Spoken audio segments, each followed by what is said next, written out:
Hello and welcome to the programme. Good evening. Coming up tonight, a fraud investigation is launched into Sheffield law firm PM Law after its sudden collapse left hundreds of clients in limbo.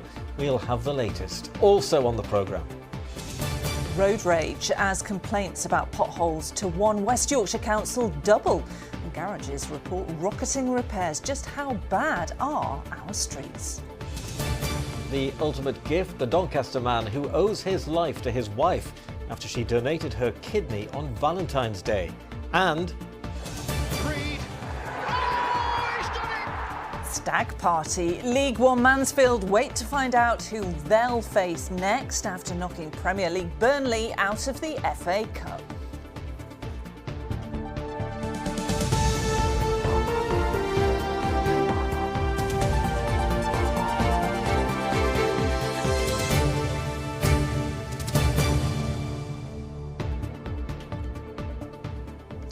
First tonight, an investigation has been launched into potential fraud at a South Yorkshire law firm following its sudden collapse. PM Law, which had its headquarters in Sheffield, closed without warning a fortnight ago, leaving staff jobless and hundreds of clients in limbo. Many of those were using the company for house moves, which have now been thrown into chaos. Ben Basin has been following this story. And Ben, a major development today, isn't it? Well, that's right, Lara. It was 2 weeks ago today that PM Law ceased trading, with the bosses telling staff not to come into work and signs going up on branches across our region saying the company could no longer trade. Well, an investigation was immediately launched by the Solicitors Regulation Authority. Now, they took possession of all of the files and the money that was held by the company at the time. Today, we've had an update from the SRA, and they say that they're investigating potential fraud, including the misappropriation of client money. The authority said in a statement, "We are focused on establishing what occurred, how it happened, and who was responsible. We will take appropriate action to protect the public, including enforcement action against anyone who has been involved in misconduct." We have also shared information with the appropriate law enforcement agencies. And Ben, as you suggested there, this is a situation which is causing problems for lots of people. Oh yeah, that's right, Ian. This collapse has put hundreds of house buyers into limbo and left them potentially out of pocket. Now, one of those is Jake O'Connor. He's in the process of buying a flat at the moment. He says he's £100,000 down as a result of this situation. He set up a Facebook group for those affected.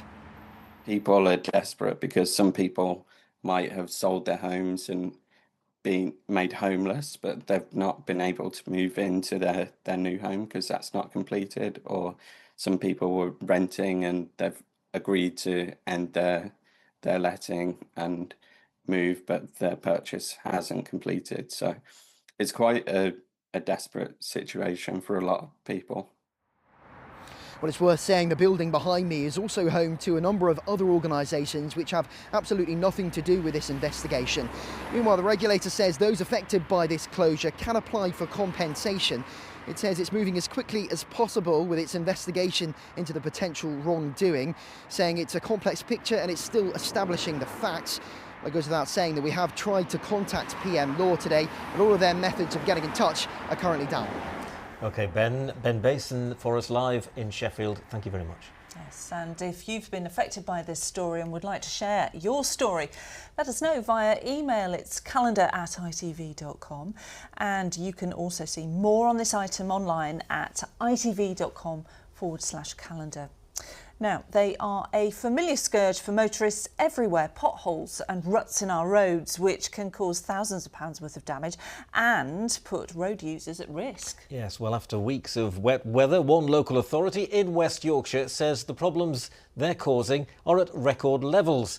In 1 week this month, Leeds City Council received 10 times the number of normal formal complaints. Yeah, meanwhile, mechanics say that they're seeing rocketing numbers of customers needing repairs. Lisa Adlam has this report. Business is brisk at this garage in Leeds, where they specialise in repairing and refurbishing wheels. Around 40 to 50 of those they're working on each week have been damaged by a pothole. And while the state of the area's roads might be driving up custom, they recognise it's also hitting motorists where it hurts. I think sometimes it's really quite difficult because some customers really it's just another weight on the back from a cost point of view. They haven't got the money to repair them, and certainly with dealers telling them it needs a new wheel, which can then be anything from 400 up to a few £1,000s for a wheel for a car. It's really difficult for a lot of people with it. And a lot more people are being affected. In just 1 week, Leeds City Council received 300 complaints about potholes. Usually they'd expect around 30. The authority says in January 2025 it had just over 1,800 reports of potholes. This year that rose to more than 3,600, up by a massive 102%. We've got some potholes here that it's got water in it, so how deep is it? It's hard to tell, isn't it? Local councillor Barry Anderson is only too aware of the problem, which he says is also a major safety concern for all road users. He's calling for greater investment and long-term solutions over quick fixes. Get a lot of complaints on a daily basis. At the moment, I'm probably getting half a dozen or so complaints throughout the whole of the ward, not just in Adel. Yes, the weather's had an effect, but the weather's having an effect because of the way they actually do the repairs. So if you're just coming along, putting a bit of tar into the road, it's bound to pop back out again when the water comes along. That's echoed by the RAC, whose own figures show they saw a 15% increase in the number of pothole-related breakdowns last year, which the organisation says is a sign of the work needed to bring roads across the country up to standard. You've got to seal the roads, you've got to stop water getting in, because water, of course, is the enemy. It gets into the surface, into the cracks, and then in the winter it will freeze and expand and crack the road, and more potholes will be formed. They're in a pretty dire state at the minute, and for what you pay for, you don't really get your money's worth. There seems to be nothing being done about it. Potholes emerging, getting bigger and bigger, but no signs of any movement forward with it. Leeds City Council estimates it'll cost £300 million to tackle the backlog of repairs, and says while highways teams are working hard to address them, they understand more is needed. In the meantime, it's motorists who face paying the price for our crumbling carriageways. Lisa Adlam, ITV News, Leeds. Well, it's a problem for our councils and it's a problem, of course, for motorists. And it appears potholes are really frustrating you at the moment because you've been discussing this on our Facebook page today. Amy Louise said, I hit a massive one on Friday and was left with a ruined tyre and a rescue too. It cost me a lot and spoiled plans for the weekend. I reported it as I dread to think what could happen or what would result if a motorbike caught it. Yes, Tanya Kilmartin commented. She said, I am a personal injury lawyer and have dealt with many accidents over the years. The problem is that 90% of the time, the local authorities just fill the potholes with a temporary repair, which is bound to fail. She says they need to be repaired properly.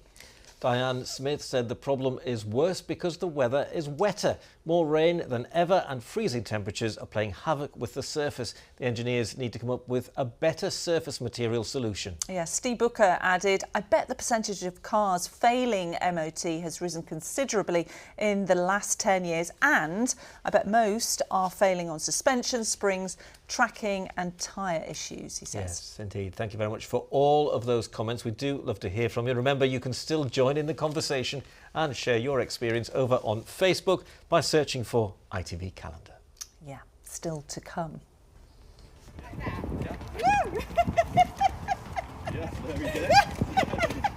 Our reporter Victoria Whittam finds her feet with the Winter Olympic hopefuls using novel ways of training without the snow. And what a difference this makes. The sun has made a welcome return and there's more to come this week. I'll have a brighter forecast. More of the day's news now. And a 23-year-old man has been found guilty of murdering a man in Barnsley while on bail for stabbing another man in Grimsby just 3 months earlier. Callum Strachan stabbed 41-year-old Alan Sutton to death in the Monk Bretton area on the 1st of September 2024. During his 2-week trial at Sheffield Crown Court, a jury heard that in June of that year he also stabbed another man multiple times in Grimsby. He'll be sentenced on Friday. Staff in operating theatres at 3 Leeds hospitals have started a 5-day walkout in an ongoing pay dispute. The strike action affects Leeds General Infirmary, St James's and Chapel Allerton. Leeds Teaching Hospitals NHS Trust says it's committed to making its workforce feel valued and is currently working to minimise disruption to surgical schedules. Well, next to fears that people with autism who also have an eating disorder are falling through the cracks when it comes to treatment. It's estimated that around a fifth of people in the UK with conditions like anorexia and bulimia are autistic. But neuroscientists say that a one-size-fits-all approach to treatment could be letting them down. In the first part of our series on eating disorders, Hannah Ludlow explores how a new landmark study is hoping to improve support.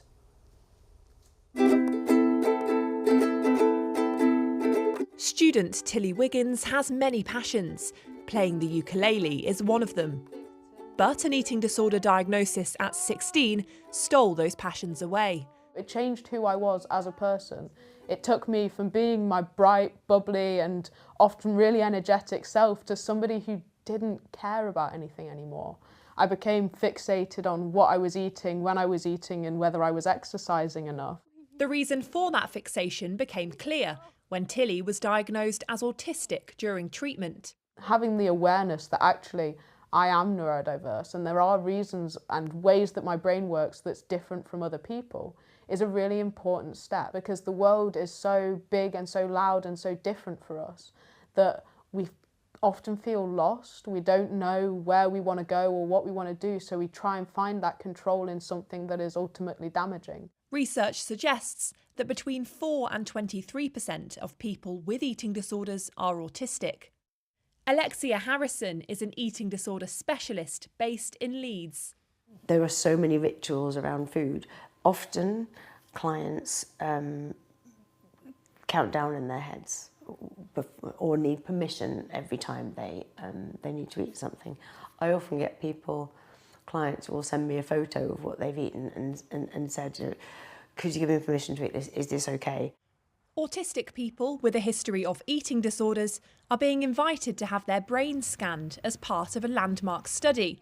It's the first time they've let cameras in to film some of those scans. What we're really hoping to understand is, do the brains of autistic people with eating disorders, either structurally or functionally, look different to the brains of autistic people without an eating disorder? Dr. Sader hopes those findings will bring more awareness of the autistic experience. There are many autistic people who feel as if they've fallen through the cracks. We're hoping to inform on a more personalised and tailored form of eating disorder recovery for this community, given the fact that autistic people have poorer treatment outcomes, poorer treatment experiences, and higher severity of their eating disorder symptoms. Getting an autism diagnosis isn't always easy, but for Tilly, it helped them understand why they developed an eating disorder and put them on the road to recovery. Hannah Ludlow, ITV News. Yes, and thank you to Tilly for sharing their story. The ITV Evening News continues here at 6:30. Here's a look at what's happening with Charlene White. Calling time on screen time. The government says it will take action to keep children safe online. The social media ban for under 16s isn't ruled out, and the Prime Minister says the status quo can't continue. Definitely been the best days of my life so far, but I don't think I'll be allowed to say that for very much longer. So I'm making the most of it until my wedding day. Team GB's Winter Olympic heroes tell us how it felt to bring home the gold. And it's the problem that just won't go away. Potholes are on the rise, and so are breakdowns. So do join us for those stories and more from 6:30. Yes, you see, everyone is talking about potholes. Exactly. Absolutely. Now then, Valentine's Day may have come and gone, but for one Doncaster couple, February the 14th will always be a date that changed their lives forever. Yes, it was Valentine's Day last year when Glyn Davies received a kidney from his wife Claire after he was diagnosed with a rare disorder. The transplant saved Glyn's life, and now they want more people to consider organ donation. Martin Fisher has the story. For Glyn Davies, Valentine's Day will be forever special. Glyn's health had begun to deteriorate, with tests showing he had a rare disorder that attacked his organs. Through my bloods, I found that my kidney function was low and that my blood pressure was sky high. Glyn was put on dialysis, but ultimately he would need a kidney transplant. In the meantime, he married Claire, little knowing that his new wife would soon save his life. In the background, I'd got my wife and I'd got the family, what we're all considering, to support me and propose if they could do a donor. Claire had tests to show she was a match and could donate one of her kidneys, beating odds of millions to 1 to be a perfect match for Glyn. Wow. Honestly, you'd have hit me and I wouldn't have felt it. It was absolutely amazing when I'd got a chance. My living donor coordinator, and I said, Caroline, does that mean we can actually do it? And she said, yes. And we just all hugged and, I think I danced through the car park. I actually did. I did. Glyn had his transplant on Valentine's Day last year. It was exciting as well, and then was going to get my husband back and we could live our life like we planned. The number of people in need of an organ transplant has never been higher, with more than 8,000 currently on the waiting list. Receiving a kidney, that will basically give you an additional 20 to 30 years, whether that's from a living donor or a deceased donor. It gives that person their freedom back. So, do you tell him to look after your kidney? I sure do. But I think he does anyway. Yeah, I've never won an argument since. Glyn now plans to play golf in the transplant games when they come to Sheffield in August, with Claire participating in the game's donor walk. A Valentine's Day miracle, giving this devoted couple the chance to enjoy many more. Martin Fisher, ITV News in Doncaster. Absolutely the perfect match, aren't they? Yeah, I've heard of flowers for Valentine's Day, chocolates, but not a kidney kidneys, before. No. Incredible story. I know. Well, some more incredible news from Chris, who's here with news of an FA Cup giant killing this weekend. Indeed. Who said there's no magic left in the FA Cup? We've just seen some magic on screen there, haven't we? But yeah. Talking about matches, 3,500 Mansfield Town fans were certainly happy at Burnley on Saturday.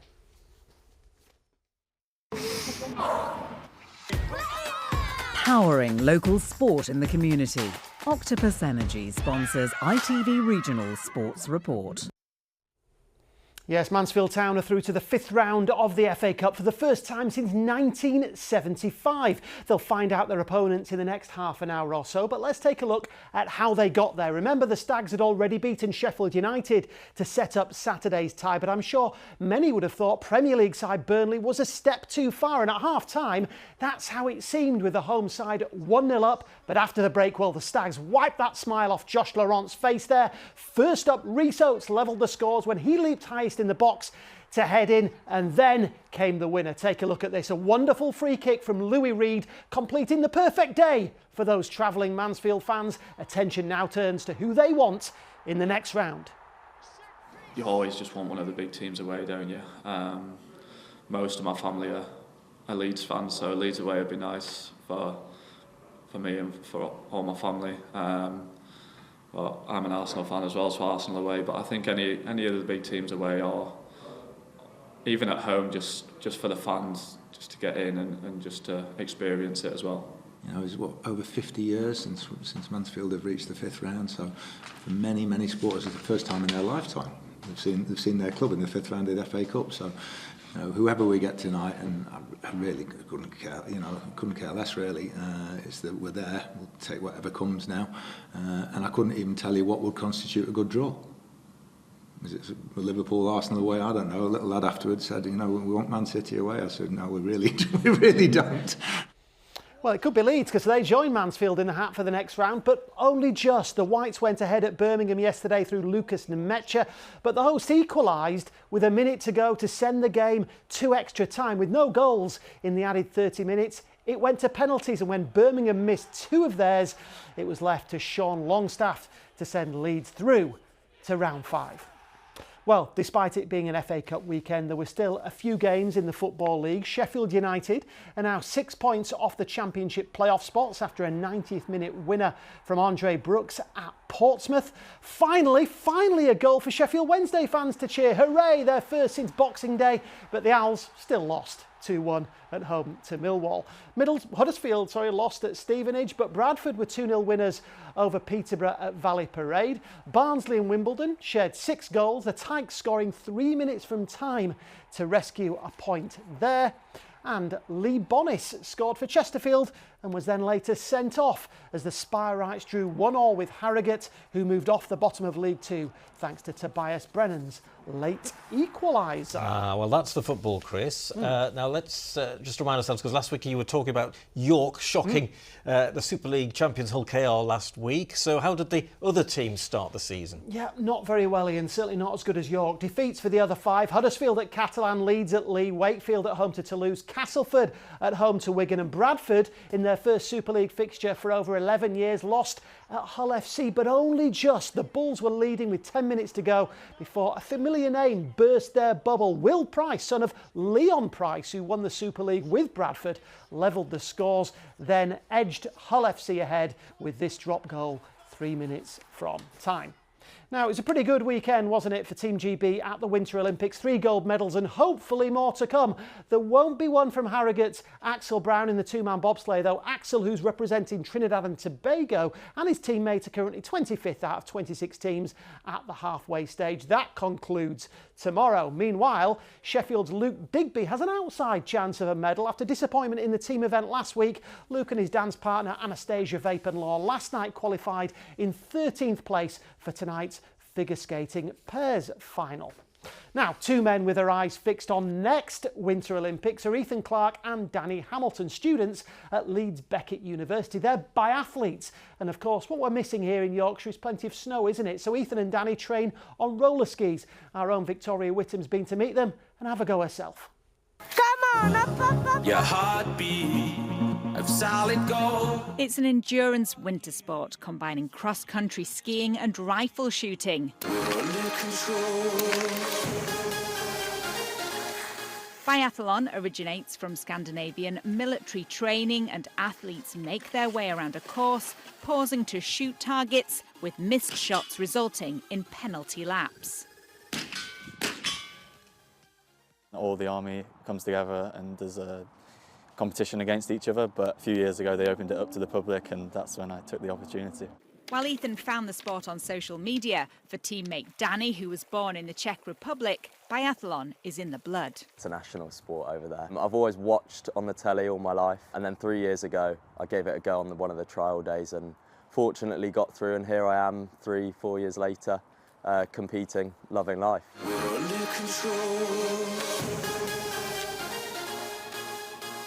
Danny, I can see that you brought some of your equipment out with you. Talk me through what it is. So these are the skis that we use during the winter season for competition, and these are roller skis that we use when we're here in the UK. It's quite a big difference there. Yeah, these are slightly shorter and raised, and these are slightly longer and closer to the ground. And of course you can see that these are on wheels as well.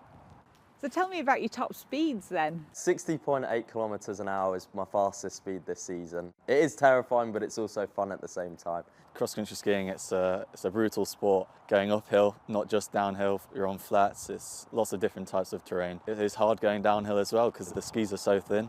It's difficult to keep your balance. The whole world's eyes are on the Winter Olympics. How important is it to you that the profile of biathlon is raised? It's extremely important. Getting athletes to the Olympics, it's definitely growing the sport, and seeing a lot of comments on people enjoying watching it, so it's great to hear. When the daylight comes, you feel so cold. You're training here, it's cold and it's wet, and then you go and compete in the snow. Do you really enjoy it? Yeah, I love it. I find the balance of the pain is worth the reward at the end of it. You know you're going to go through so much pain of racing, but the satisfaction and the dopamine you get afterwards is brilliant. Time to put that to the test. Yeah. Oh. It's getting wider and wider. Yeah, it does. And of course they have spare roller skis. Yeah. Yeah.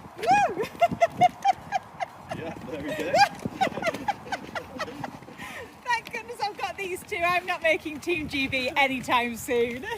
Victoria Whittam, ITV News. Not sure Victoria's going to the next Winter Olympics, is she? Although she got 4 years, so if she gets practising, you never know. She could do it, couldn't she? Don't want to do herself a mischief, do we? Thanks, Chris. Now, before we go, take a look at this. Sheffield Children's Hospital has been lit up tonight and it looks amazing. The lights feature a moon and stars display to mark Ramadan and a dragon and lantern illumination for the start of the Lunar New Year celebrations. And events have been going on in both communities to raise money for the Children's Hospital charity. Fortunately, the weather has stayed kind for the big switch on, as you can see. Speaking of which, here's the forecast with Nick Miller. Today's forecast: seafood and sugar cube towns. TUI sponsors ITV Yorkshire Weather. Hello. After weeks of grey, cloudy muck, it's so nice to see the sunshine back. A very different flavour to our weather this week. It started on Saturday, the weather showing us some love for Valentine's Day. Although the cloud came back yesterday and some rain around, we're back to some sunshine with a few showers today. And overall, the week ahead is looking sunnier than it's been, drier as well, though on the cold side with frost and icy patches overnight. Big picture, all quiet for tomorrow. Wednesday, low pressure looks to stay to our south, so staying dry. Thursday to Friday onwards, areas of low pressure from the Atlantic bringing an increasing chance of rain once again that will be turning milder into the weekend. For now, still some showers moving southwards, wintry on higher ground. The Met Office yellow warning for ice on untreated surfaces as temperatures dip once they've cleared on through, so frosty, icy in places to start the day, and a few early showers tomorrow, just clipping coastal areas. Your sunrise tomorrow is at 7:22 and your sunset at 5:19. So through the day tomorrow, whilst most of us will stay dry, a few showers wintry on hills, North York Moors along that coastline to begin with a strong gusty wind. Elsewhere though, well, the sun will turn hazier into the afternoon with an increase of high cloud, and temperatures are a little bit lower tomorrow, and in that stiffer breeze it is going to feel colder, particularly where that wind is strongest along the coast. We'll keep the largely dry and occasionally sunny theme continuing for the next several days, though Friday onwards into the weekend, the increasing chance of rain again that will be turning milder. That's your weather. TUI sponsors ITV Yorkshire Weather. Oh, it's getting a bit chilly again and my dog's just had a haircut. He'll feel it, won't he? Oh, I'll feel it because I've just had a haircut too, Laura. Oh, especially for you. Oh, thank you very much. And Good thank night. you Thanks for watching. Bye-bye. Bye-bye.